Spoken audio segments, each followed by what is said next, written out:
अस्सलाम वालेकुम जी। आज हम मौजूद हैं राजा शहबाज साहब के साथ और इनसे इनके पॉलिटिकल कैरियर के बारे में हम पूछना चाहेंगे। जी राजा साहब, कैसे हैं आप? शुक्र अल्हम्दुलिल्लाह जी, बहुत शुक्रिया आपकी आमद का। अब मैं अल्हम्दुलिल्लाह बिल्कुल ठीक हूँ।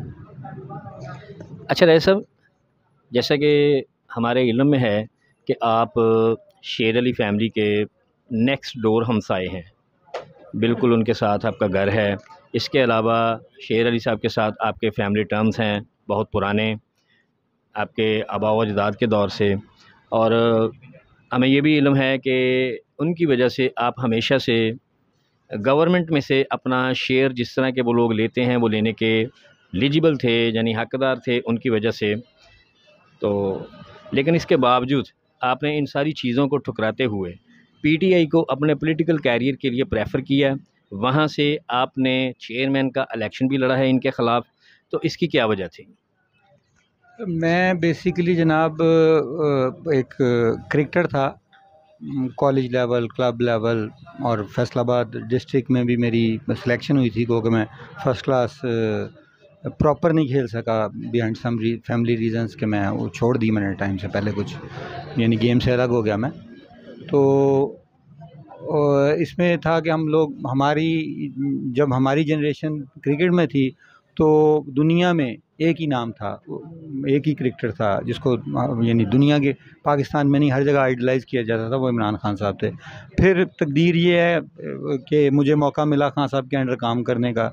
1988 में यानी पाकिस्तान सारे में एक टैलेंट हंट प्रोग्राम हुआ, जिसके चीफ़ कोच इमरान खान साहब थे। यहाँ पे यानी एक नवीद नज़ीर साहब हैं, आजकल वो इकबाल स्टेडियम के केयर टेकर हैं।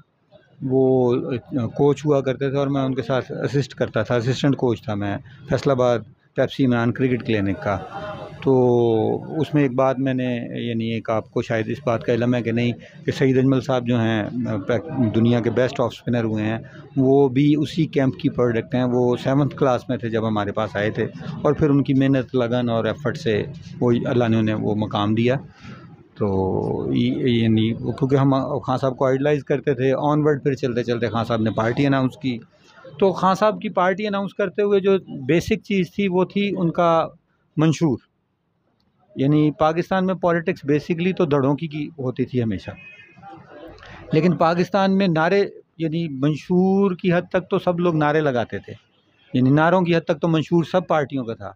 लेकिन खान साहब का जो नारा था सोशो इकनॉमिक जस्टिस का, कि हर लेवल पे सोशली हो, इकोनॉमिकली हो, वो हर बंदे को उसका जो हक है वो मिलना चाहिए, वो मंशूर। और उसके बिहाइंड ये बात थी कि हमने ये देखा था कि खान साहब ने जो कहा सियासत में आने से पहले वो कर दिखाया। कि खान साहब क्रिकेट में थे, वो पाकिस्तान ने कभी सोचा भी नहीं था कि वो वर्ल्ड कप में यानी वर्ल्ड कप विनर होंगे। और खान साहब एक बहुत यानी हल्के दर्जे की टीम के साथ, सबको पता है कि कहाँ नीचे थे वो, लेकिन क्योंकि ये जितने लोग उनके नीचे खेलते थे, वसीम हैदर साहब हमारे साथ खेलते रहे हैं, हम एक ही क्लब में खेलते थे, तो वो ज़ाहिर है वर्ल्ड कप का हिस्सा थे। तो वहाँ की जो स्टोरीज़ थी ड्यूरिंग द टूर्नामेंट, तो वो हमें बताते थे कि एक ही बंदा था जो सारी टीम को उठाता था कि हम नहीं हारेंगे, हम वर्ल्ड कप जीत के जाएंगे।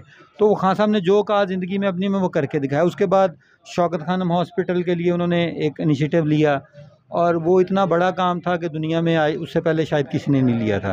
और पाकिस्तान जैसे एक छोटे मुल्क में इस तरह का इनिशिएटिव लेना और उसे कंप्लीट करना और उसे मुस्तकिल चलाना, ये एक बहुत बड़ी एफ़र्ट थी जो खान साहब ने करके दिखाई।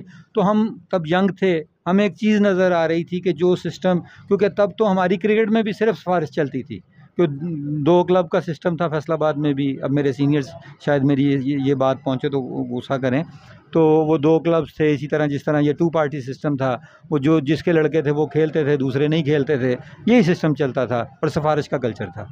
तो हम उस चीज़ से, यानी ये कह लें कि जब हमारी जो ग्रोथ हुई थी, हम बड़े हुए थे जब तो हमारे बड़ों ने हमें ये कुछ बातें समझाई थी कि ये चीज़ें गलत हैं। तो हमें फ़ील होता था कि ये बंदा जो भी करता है, जो भी कहता है वो करता है। तो जब खान साहब ने ये पॉलिटिकल अपना इनिशिएटिव लिया, तो फिर हमने यही सोचा कि यही एक उम्मीद है। और हमने अपनी तब जो, यानी मेरी एज ऑलमोस्ट तब 25-26 साल थी जब ये 96 में खान साहब ने 26-27 साल ऑलमोस्ट, तो खान साहब ने जब ये पार्टी अनाउंस की है तो तभी हमने खान साहब को ज्वाइन किया। फैसलाबाद में चंद दोस्त होते थे, तो आहिस्ता आहिस्ता आहिस्ता आहिस्ता चीज़ें, हमने बहुत सारा लोग हमें मजाक भी करते थे। और अब आपने बात की शेर अली साहब के नेक्स्ट डोर से नेबर की, तो हम फैसलाबाद के सबसे कदीम मोहल्ले में रहते हैं जी। जो चंद कदीम मोहल्ले हैं फैसलाबाद के, जो फैसलाबाद बनने से, बल्कि पाकिस्तान बनने से पहले भी आबाद थे, तो उसकी वजह से सब लोग सबको जानते हैं। और पुराने मोहल्ले में तो आपको पता है, किसी के घर अच्छा सालन पके तो दूसरे के घर में जाता था। अब तो वो रवायत ख़त्म होनी शुरू हो गई। तो आपकी बात वो ठीक है कि रिलेशंस थे सबके साथ, दुआ सलाम भी थी, लेकिन यहाँ एक नाम पैदा हुआ उसके बाद, वो था फजल हुसैन राई। वो एक आम आदमी था। ये यहाँ पे भी एक कब्ज़ा था जो फजल हुसैन राई ने छुड़वाया था। उसने एक आज़ाद हैसियत से कौंसलर का इलेक्शन लड़ा था और उसने इस इलाके के 2 बड़े चौधरी हराए थे।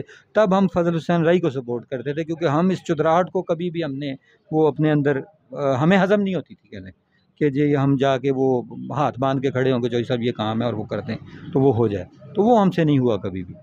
तो फिर फजल हुसैन राई साहब आए। फजल हुसैन राई के साथ हमारा पॉलिटिकल वर्क शुरू हुआ, लेकिन वो क्योंकि पार्टी नहीं, तो उन्होंने पीपल्स पार्टी कुछ देर के लिए ज्वाइन की।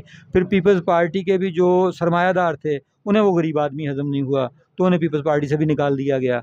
तो वो मिलत पार्टी में चले गए लगारी साहब के पास। लेकिन उसके बाद जब ज़िया साहब को, ये पाकिस्तान में एक ही बंदा है जिसकी ये जुर्रत थी, जिसने असम्बली में खड़े होकर जनरल ज़ियाउल हक साहब को कहा था कि जनरल साहब अपनी वर्दी उतार के आएँ, ये पंजाब असम्बली है, ये GHQ नहीं है। तो ये वो फजल हुसैन राई साहब हैं, यानी जिनका ये सिलसिला था सारा। पर ये पुरानी बात है। तो हमारी जो थोड़ी बहुत पॉलिटिकल ट्रेनिंग थी वो फजल हुसैन राई साहब के साथ हुई थी। राय साहब, जैसे कि आपने फजल हुसैन राई साहब के बारे में बताया कि उन्होंने असम्बली में उस वक्त के जनरल को, जो मार्शल एडमिनिस्ट्रेटर भी था इस मुल्क का, उसको ललकारा था और उसे सबके सामने असम्बली में अललान ये कहा था कि जनरल साहब, ये पार्लियामेंट है, ये अवामी नुमाइंदों का हाउस है, यहाँ पर आप अपनी वर्दी उतार कर आएँ। तो इस बात के, जो हमारी उम्र के जो लोग हैं, इस बात के शाहिद हैं, और इस बात पे ही फजल हुसैन राई साहब को आज तक अप्रिशिएट किया जाता है कि उन्होंने अपने वक्त के डिक्टेटर को, अपने वक्त का जो बहुत बड़ा एक डिक्टेटर था, उसको इस जुर्रत से ललकारा था। और दूसरी बात ये कि आपने ख़ान साहब की जो क्वालिटीज़ हैं उनके बारे में बताया है कि ख़ान साहब की 2 क्वालिटीज़ ने आपको एक्चुअली मुतासर किया और मजबूर किया कि आप पॉलिटिकली भी ख़ान साहब को ही अपना लीडर माने।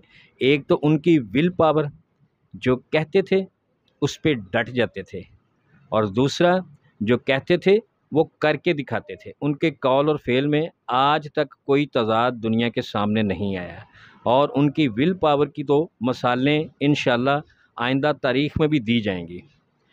आपका बहुत शुक्रिया कि आपने हमें टाइम दिया। आप इसके अलावा जो कहना चाहते हैं प्लीज़। खालिद साहब, आपने एक बात कही अभी इस्टेब्लिशमेंट के हवाले से या आर्मी के जर्नल के हवाले से। सर, हमारे यहाँ बेसिकली एक प्रॉब्लम है पाकिस्तान के ओवरऑल कल्चर में या सोच में। हमारे यहाँ पे लोग एक्सट्रीमिस्ट हैं, लिबरल भी एक्सट्रीमिस्ट हैं, वो एक्सट्रीम लिबरल हैं, यानी लेफ़्ट विंग भी एक्सट्रीम पे है और राइट विंग भी एक्सट्रीम पे है। देखें, जो छोटे मुल्क होते हैं ना जी, वहाँ पे रियलिटी होती है हर तरह की। आप बहुत सारे काम है जो इस्टेब्लिशमेंट के बगैर नहीं कर सकते, ये एक रियलिटी है, ट्रू रियलिटी है दुनिया के। इवन आप अमेरिका की जमहूरियत जो कहते हैं हमसे ज़्यादा सेंसरशिप है वहाँ पे पेंटागन की, आप इसको चेक कर सकते हैं कि वहाँ के सोशल मीडिया पे पेंटागन की सेंसरशिप पाकिस्तान से ज़्यादा है। यहाँ पे आज़ादी है, एक्सट्रीम नहीं है कुछ। बात यह जी, मैं बेसिकली क्रिकेटर हूँ, मैं टीम वर्क पे बिलीव करता हूँ। हमने सीखा ही ये है। मैं बैट्समैन था, मैं बॉलिंग नहीं कर सकता था, लेकिन बॉलर के बगैर टीम नहीं बनती। विकेट कीपर सिर्फ विकेट कीपिंग करता हो, ना वो बॉलर हो ना बैट्समैन हो, तो टीम नहीं बनेगी विकेट कीपर के बगैर। इसी तरह पाकिस्तान ऐसा मुल्क है कि जहाँ पे आपको टीम वर्क की ज़रूरत है, एक्सट्रीमिज़म की नहीं। कि एक लोग एक्सट्रीमली कहें कि जी इस्टेब्लिशमेंट बिल्कुल बैरक में चली जाए तो हम कर लेंगे। अब हालात देख लें आप, एंड पे आप आज के हालात, आपके आर्मी चीफ ने आपकी हुकूमत की गारंटी के लिए कॉल्स की हैं, वो लोग इन पे एतबार करने के लिए कायल नहीं हैं। लेकिन कुछ लोग कहते हैं नहीं, हाँ, एज़ डेमोक्रेसी ये नहीं होना चाहिए, लेकिन दूसरे एंड पे ये कि आपका मुल्क डिफ़ॉल्ट हो रहा है, तो उसके लिए फिर अगर वो नहीं होगा तो डिफ़ॉल्ट हो जाएगा। तो ये सारी चीज़ें ये है कि ये बेसिक टीम वर्क है, एक्सट्रीमिज़म नहीं चलेगा, किसी की भी यानी कोई भी हरफ़े आखिर नहीं है, ये हर चीज़ डायलॉग से, हाँ, सिर्फ डायलॉग नहीं हो सकता तो चोरों से और डाकुओं से नहीं हो सकता, बाकी हर किसी से डायलॉग हो सकता है। बाकी सोच यानी नज़रिया हर किसी का अलग-अलग हो सकता है। वो जब आप टेबल पे बैठते हैं तो क्वेश्चन लेख के हर कोई बैठता है, उसमें अब हर किसी के पास अपनी बात को कम या ज़्यादा करने की गुंजाइश होती है, और उस गुंजाइश से जब बात होगी तो वही बेहतरीन जमहूरियत होगी। जी, बहुत शुक्रिया साहब, आपके साथ बहुत अच्छी बातचीत रही। इसी के साथ हम इजाज़त चाहते हैं जी। अल्लाह हाफ़िज़।